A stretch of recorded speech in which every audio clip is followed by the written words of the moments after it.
Rizky, selamat siang. Siang. Sebelumnya, terima kasih sudah datang di ruangan ini. Sebelum mulai ngobrol, saya ingin tanya dulu, kamu merasa cukup siap untuk ngobrol tentang masalah kamu? Insya Allah cukup siap. Syukurlah kalau begitu. Kalau seperti biasa, kalau di sini tuh aman, bisa menjaga rahasia. Jadi kamu bisa cerita dengan tenang. Sekarang boleh kamu menceritakan masalah kamu?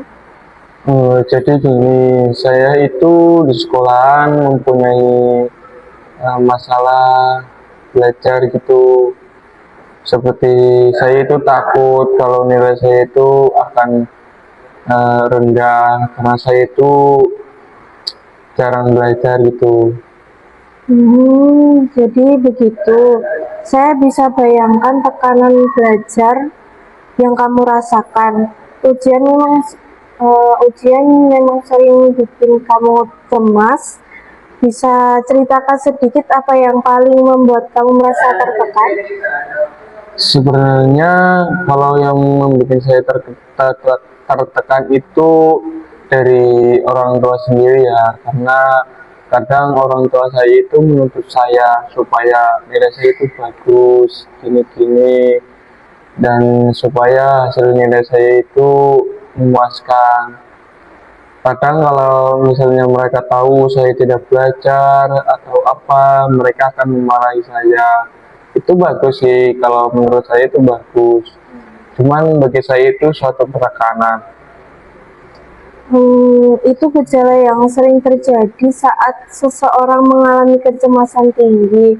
Kamu sudah mencoba berbicara dengan orang tua kalau soal perasaan kamu itu tertekan gitu? Saya sudah mencoba menceritakannya kepada orang tua, tetapi mereka itu hanya menjawab saya disuruh belajar, belajar, belajar, dan terus belajar gitu. Jadi saya itu nggak dapat solusi, makanya saya datang ke sini supaya bisa mendapatkan solusi gitu. Saya mengerti, Rizky. Kadang niat orang tua itu baik, tapi mereka tidak selalu tahu bagaimana cara terbaik mendukung anaknya.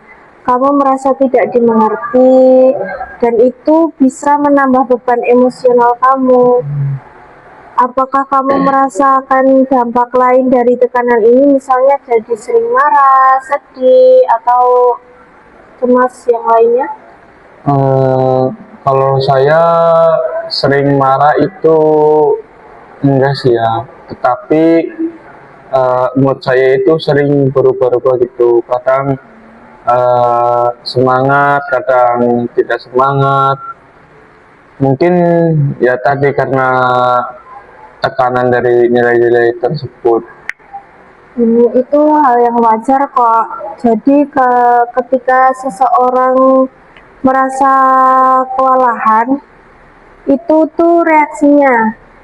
Yang penting sekarang kita cari cara supaya kamu lebih bisa mengelola tekanan dari belajar itu menjadi lebih baik. Itu sih yang saya cari kalau untuk konsultasi ini, itu yang saya cari mungkin. Kalau boleh tahu, harapan kamu dengan datang ke sini tuh gimana? Harapan saya datang ke sini itu ya supaya saya itu mendapat solusi gimana cara mengatasinya.